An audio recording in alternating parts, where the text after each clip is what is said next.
Hi, everyone. This is the latest installment for the 1921 diary, and I thank you for your patience as I go through my jumbled materials before we can continue on with the cocoa part of 1921.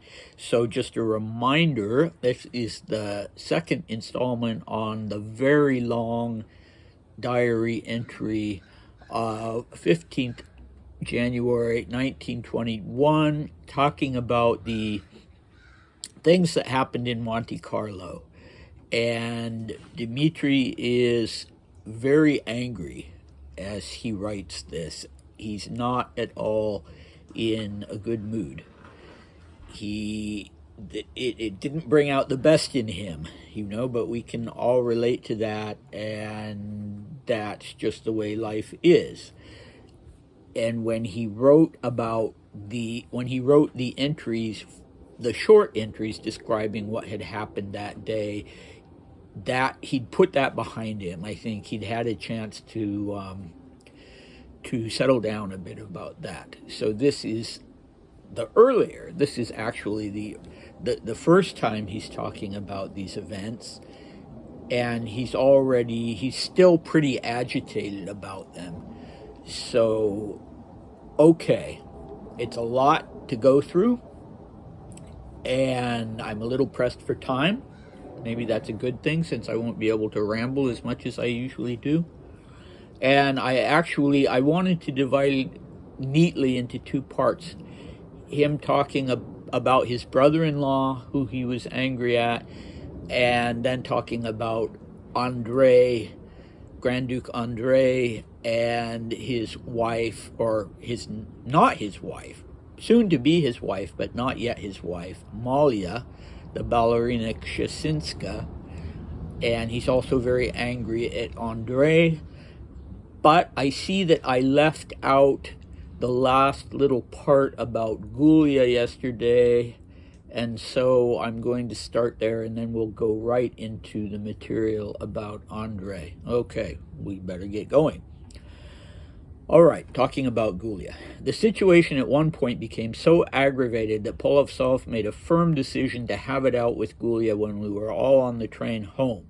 But fortunately, that conversation never took place.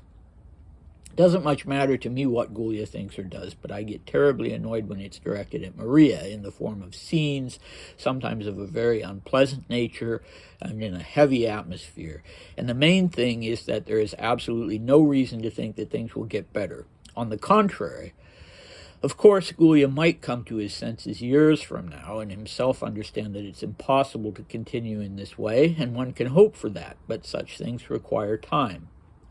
In addition to that drama, or rather impasse with Gulia, there was another incident before our departure from Monte Carlo, and that incident can truly be called a drama because it could have repercussions. I will relate the details of what happened when I write my entry for that particular day. Here I'll just say that it was between Andrei and me and involved an issue that I absolutely did not foresee. At the beginning of my stay in Monte Carlo, Andrei and I established extremely close relations. And here's a sentence that is missing two words, and because of those two words not being legible, I kind of have to fill in the blanks. And I think what Dmitri's saying is that he wasn't effusive with Andrei, that he didn't, they saw each other, they'd had this shared trauma of the revolution that they'd experienced in different ways, and, maybe Andrei was expecting some outpouring of love, and Dmitri just didn't come through with that.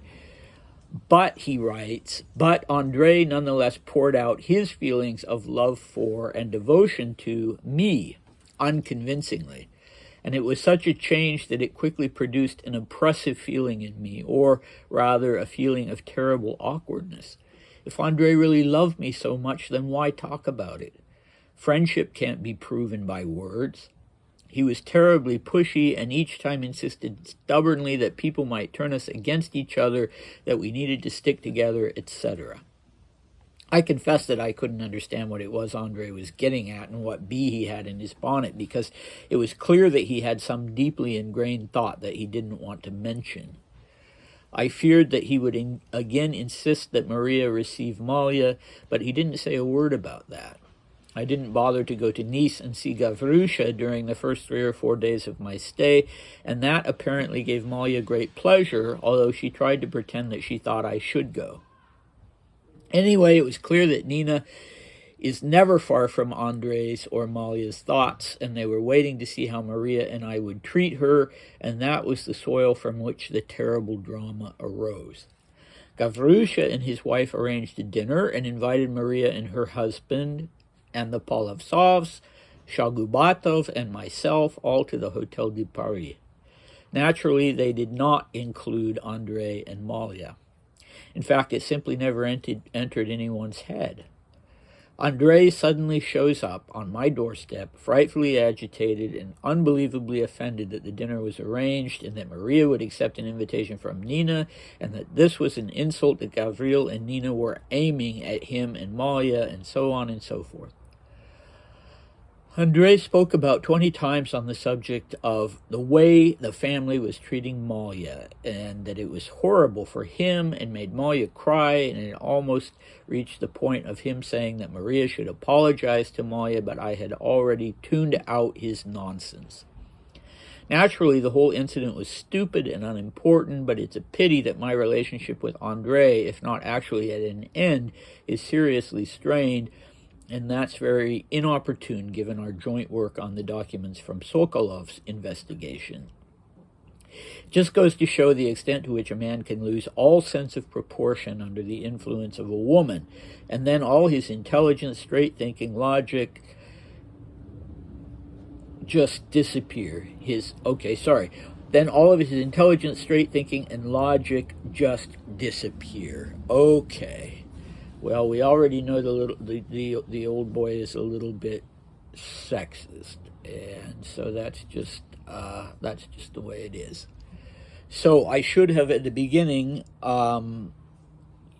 just given a brief recap that Gavroche and Nina were Prince Gavril, Dimitri's cousin, and his Nina, also a ballerina like Malia, and his long-term mistress. But unlike with Andre and Malia, Gavroche had married Nina, and that was the issue, because Andre, being high up in the line of succession, either because of his own feelings or Malia's feelings, it seems like more her feelings, had decided not to get married and sort of put him out of the line of succession. So this was creating difficulty, and the whole fight was about the hurt feelings of Andre and Malia, because Maria would spend time with Nina but would not receive Malia as a woman living in sin, as they thought about it back then. Shagubatov was Dimitri's old adjutant from before the revolution, and he was also living in Paris, and more or less attached to Dimitri, although I don't think he was an employee. All right, so all this upset around Gulia, Dimitri is expressing his frustration and anger with that.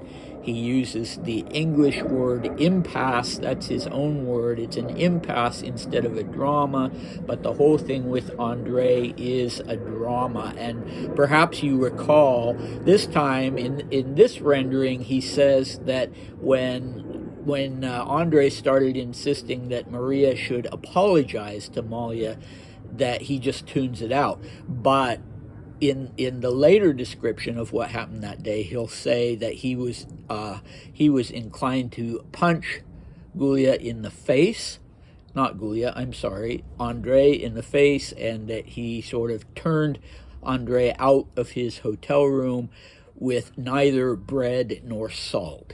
So just told him to leave and rescinded his hospitality.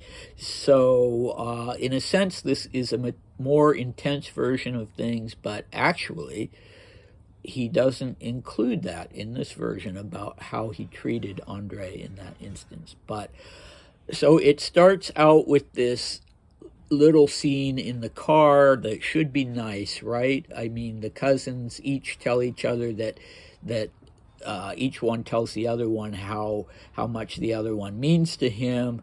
But that's not really Dmitri. Dmitri kind of expresses his emotions more in his diaries than he does to people face to face. At least that's the consistent impression that I get.